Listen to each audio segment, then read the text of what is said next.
Buenas tardes a todos. Mi nombre es Andrea Bridget Ramos Obregón y el día de hoy, a nombre de la maestra Stephanie Marie Brigitte Boisson y la maestra María Eugenia Olivos Pérez, les presentaré nuestra investigación titulada Necesidad de desarrollar estrategias socioafectivas para favorecer la autonomía en la virtualidad.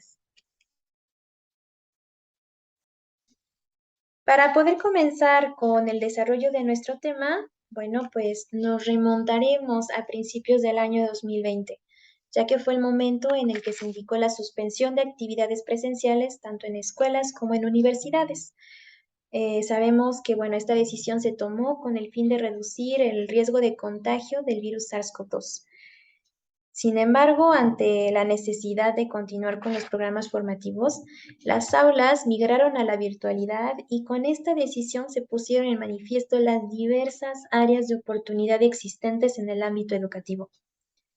Una de las problemáticas pues, que fueron más visualizadas durante este periodo fue la ausencia de autonomía por parte de los estudiantes para poder continuar fortaleciendo su aprendizaje. Si bien la palabra autonomía la mencionamos de manera persistente, muchas veces se convierte en un concepto ambiguo. Por ello, es importante comprender que el aprendizaje autónomo implica que el estudiante regula lo que aprende, siendo consciente de sus procesos cognitivos y socioafectivos. Esto último es de suma importancia, ya que en repetidas ocasiones asumimos que, bueno, la autonomía se centra en la cognición e ignoramos o infravaloramos la socioafectividad, lo cual es sumamente grave, ya que se requiere en la misma medida de conocimientos técnicos como de habilidades emocionales para favorecer el aprendizaje en las distintas áreas formativas y también para enfrentar las situaciones de la vida cotidiana, que es algo que no se nos puede olvidar en ningún momento, ¿no? Es por ello que nuestra investigación se interesa en responder a la siguiente pregunta. ¿La falta de autonomía en la modalidad virtual está relacionada a una deficiencia cognitiva o más bien socioemocional? Bajo esta premisa, nuestra investigación busca visualizar las dificultades no cognitivas que han enfrentado los estudiantes de la LEF durante su aprendizaje virtual a lo largo de los 2 años de confinamiento. Del mismo modo, nos interesa señalar la relación existente entre la socioafectividad, el aprendizaje autónomo y las estrategias de aprendizaje. Para poder sustentar este trabajo, hablaremos en primera instancia sobre la relación existente entre autonomía y la socioafectividad, para posteriormente mostrar la pertinencia de las estrategias socioafectivas, las cuales favorecen el aprendizaje autónomo. Una de las exigencias del marco educativo actual es el aprender a aprender de manera constante para así poder insertarse en el mundo contemporáneo. Pero en realidad, creo que aquí viene una pregunta. Aprender a aprender, ¿qué significa, no? ¿Qué implica? Por alguna razón, deducimos que para lograr este cometido se necesita de autonomía. Sin embargo, no logramos dimensionar lo que esto realmente representa. Es por ello que para comprender lo que significa aprender a aprender, partiremos primeramente de la noción autonomía en el ámbito educativo, la cual, retomando un poco la definición previa, es la capacidad de tomar decisiones que permiten regular el aprendizaje propio con el fin de lograr un objetivo de aprendizaje. Es por esta razón que es indispensable que el alumno sea consciente de sus procesos cognitivos y socioafectivos. Gracias a dicha conciencia, el alumno logra ser autónomo en su aprendizaje debido a que las experiencias y los conocimientos previos permiten enfrentar las nuevas situaciones y solucionar la gran variedad de problemáticas que se le presentan en el proceso de aprendizaje. Ahora que ya explicamos esta primera parte, aprender a aprender es el sinónimo de aprendizaje autónomo, el cual engloba las habilidades y competencias cognitivas, afectivas y sociales que entrenamos y desarrollamos para adquirir conocimientos. Es así como podemos observar la estrecha relación existente entre la autonomía y la socioafectividad, ya que para lograr que el aprendizaje autónomo tenga lugar, no es suficiente centrarnos en los procesos cognitivos, pues como ya lo hemos mencionado en repetidas ocasiones, es indispensable que el alumno tome decisiones para autorregular sus emociones y de esta manera evitar que las situaciones internas o externas afecten su estado anímico, el cual tiene una gran influencia en el proceso de aprendizaje. Ahora que, bueno, ya somos conscientes de que el aprendizaje autónomo implica contar con habilidades que nos permitan enfrentar los retos de índole socioafectivo, podemos ahora sí comprender la pertinencia de las estrategias de aprendizaje, las cuales son recursos elegidos conscientemente por el estudiante en función de las circunstancias, los objetivos y las características individuales que éste tiene con el fin de favorizar y facilitar el aprendizaje significativo, ¿no? Esto es una definición de manera general. Y bueno, a pesar de que existe una amplia gama de clasificaciones, la mayoría de ellas considera el aspecto cognitivo, metacognitivo y socioafectivo. Dado que, bueno, el interés de nuestra investigación es centrarnos en la parte socioemocional, hablaremos solamente de las estrategias socioafectivas, las cuales, como su nombre lo indica, toman en cuenta la dimensión social y afectiva del aprendizaje, por lo que gracias a ellas el alumno es capaz de regular la cooperación e interacción que tiene con sus compañeros y docentes, ya sea para solicitar o para brindar algún tipo de apoyo y de esta manera cumplir con sus objetivos de aprendizaje. Del mismo modo, bueno, le van a permitir manejar la motivación y regular tanto la ansiedad como otros sentimientos negativos que se presentan a lo largo del aprendizaje y el estudio, ¿no? Y bueno, es de esta manera que a raíz de la educación sincrónica a distancia pudimos visualizar la importancia que tiene el ámbito socioafectivo en el aprendizaje autónomo y al mismo tiempo nos permite comprender la pertinencia de las estrategias socioafectivas, puesto que gracias al conocimiento de las formas que existen para enfrentar las dificultades relacionadas con lo social y emocional, podemos entonces tomar decisiones que nos permitan aprender a aprender a pesar de las circunstancias en las que tiene lugar el aprendizaje, ¿no? Y de esta manera nos podemos concentrar en el qué y cómo aprender una vez solucionada esta parte emocional. Ya que, bueno, como hemos mencionado previamente, el estado anímico va a afectar esta toma o va a influenciar la toma de decisiones que el estudiante tiene para aumentar o reforzar su aprendizaje, ¿no? O viceversa en un caso contrario. Una vez explicadas las bases teóricas de nuestra investigación, pasaremos ahora sí a hablar de la metodología empleada para el desarrollo de nuestro estudio. Recordemos que estamos interesados en la visualización de la pertinencia de las estrategias de aprendizaje socioafectivas. Por esta razón decidimos hacer una investigación bajo un enfoque mixto en forma de estudio de caso. Recordemos que, bueno, el método mixto va a permitir que tengamos una recolección y análisis tanto de datos cuantitativos como cualitativos y al final los vamos a analizar e integrar de manera conjunta para lograr un mayor entendimiento del fenómeno bajo estudio. Es así como nuestro instrumento fue realizado en una forma de encuesta con 17 preguntas, en las cuales había preguntas cerradas, en total 9, y 8 preguntas abiertas. Esta encuesta se dividió en 3 partes, las cuales tenían objetivos diferentes. En una primera instancia nos interesamos por aquellos aspectos no cognitivos que influyeron en el proceso de enseñanza-aprendizaje durante las clases virtuales. En la sección número 2 nos interesamos en saber la percepción de los estudiantes en cuanto al rol del docente frente al confinamiento y en las clases virtuales. Y en una tercera parte nos interesamos en saber cómo ellos evaluaban su desempeño académico tanto antes como después del confinamiento. Esta encuesta fue aplicada a 84 estudiantes de la licenciatura en la enseñanza del francés, quienes pertenecían a las matrículas, bueno, a las generaciones desde el 2017 hasta el 2021.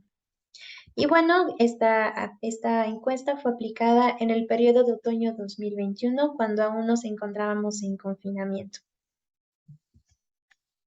Es de esta manera que vamos ahora a analizar los resultados obtenidos a pesar de las 17 preguntas que hicimos o tuvimos en este instrumento.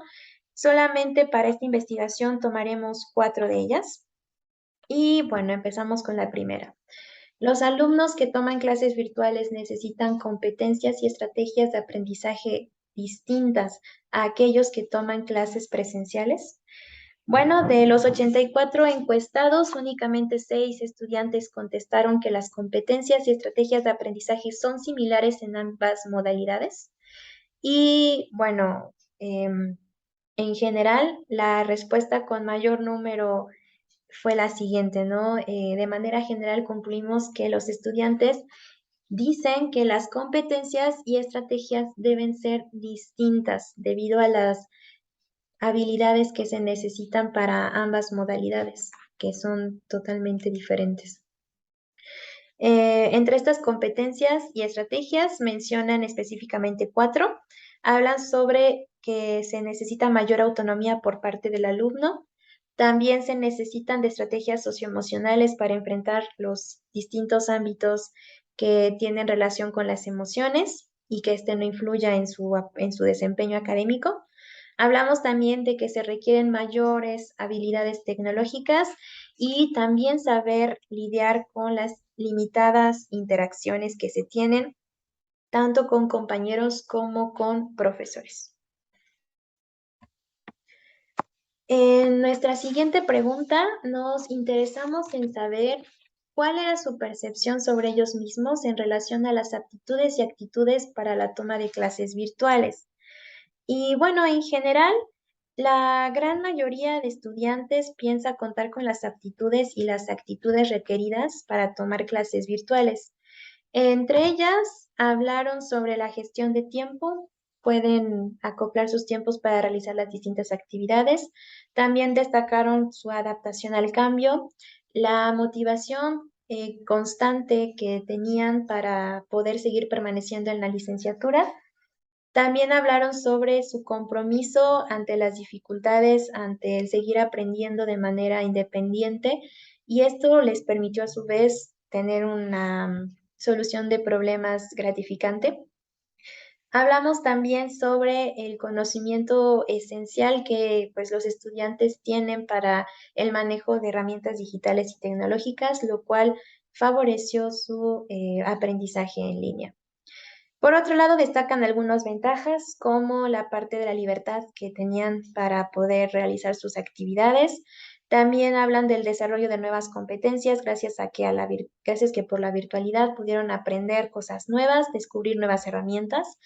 También hablaron sobre la gran facilidad que ellos tenían gracias al acceso a la información a través de Internet. Es decir, que ante cualquier circunstancia simplemente podían consultar algún sitio y de esta manera solucionar sus dudas al respecto de algún tema. Y bueno, hablan también sobre todo las personas que se identifican como introvertidas a la gran facilidad comunicativa que la virtualidad representaba. En general, se comentaron dificultades como la falta de familiarización con plataformas y herramientas digitales educativas y también sobre la complicación que tenían para la toma de apuntes, ¿no? Estas fueron en general las dificultades mencionadas. Como vemos, tienen que ver un poco más con la parte académica y metodológica. Sin embargo, algo muy alarmante es que no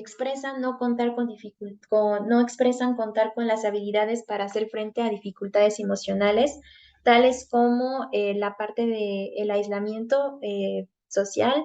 También hablan sobre la distracción, sobre el miedo que les causa hablar en público. Es un poco contradictorio con una de las ventajas, pero bueno, para la mayoría hablar significaba un gran riesgo y miedo.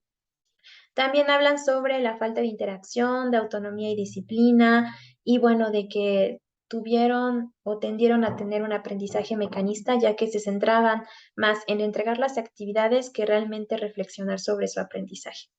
Esto nos permite ver que realmente existe una necesidad de manejar la parte emocional para poder regular todo este tipo de circunstancias que se fueron manifestando. Otra de nuestros intereses fue en conocer cuál es la perspectiva de ellos en cuanto al rol del profesor, ¿no? En general, la mayoría entiende que, bueno, el docente solamente acompaña y guía al estudiante y, bueno, en general son ellos quienes tienen un rol bastante autónomo en el aprendizaje. Sin embargo, también existen estudiantes que colocan al docente en una posición bastante alta y dominante, ya que, bueno, de acuerdo a ellos, el docente debe planear la sesión para que ellos puedan ser autónomos y, por lo tanto, si el docente no planea de manera correcta, pues prácticamente no es la culpa del estudiante, sino del docente. Por otro lado, también domina una visión conductista, es decir, que el estudiante sigue pensando que solamente él recibe el conocimiento y es responsabilidad del docente transmitirlo, ¿no? Esto nos da como conclusión que, bueno, existe aún esta visión sobre el aprendiz como un ser pasivo, reactivo y que, bueno, deja totalmente la responsabilidad en el docente para que el proceso de enseñanza-aprendizaje tenga lugar. Y es aquí donde volvemos a ver la importancia de que nuestros estudiantes desarrollen autonomía y estrategias de aprendizaje que les permitan gestionarse a ellos mismos y de esta manera que el aprendizaje significativo tenga lugar. Finalmente, buscamos hacer una comparativa entre un antes y un después de las clases virtuales. Y bueno, los resultados fueron los siguientes de manera general.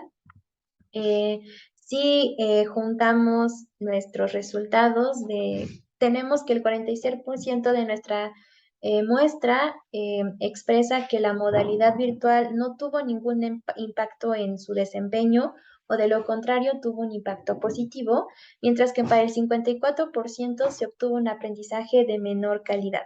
Esto es muy alarmante porque entonces podemos observar que a los alumnos realmente les afectó no contar con las habilidades pertinentes para poder enfrentar las dificultades que representaba la virtualidad.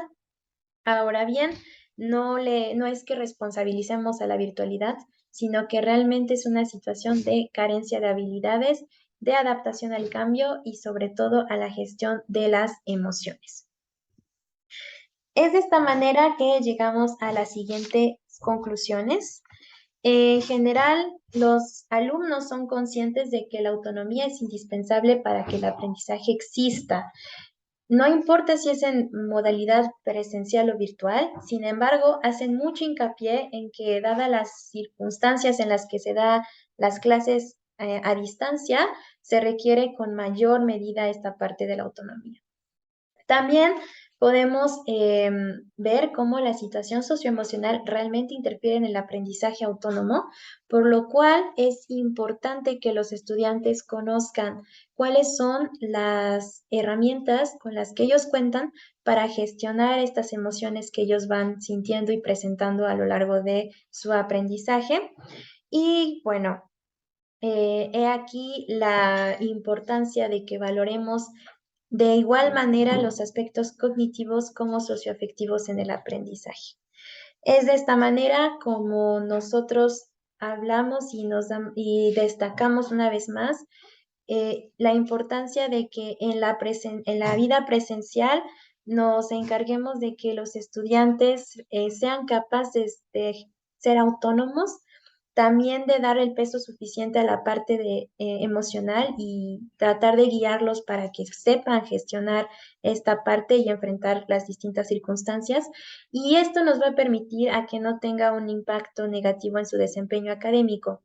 Si esto se logra de manera presencial, el resultado en la virtualidad, sin duda alguna, va a ser muy satisfactorio. Es de esta manera que no nos queda más que agradecer su atención, su disposición para este tema de investigación y quedamos atentos para cualquiera de las preguntas que ustedes pudieran llegar a tener en relación al tema. Muchísimas gracias por todo y nos vemos pronto. Hasta luego. Buen día.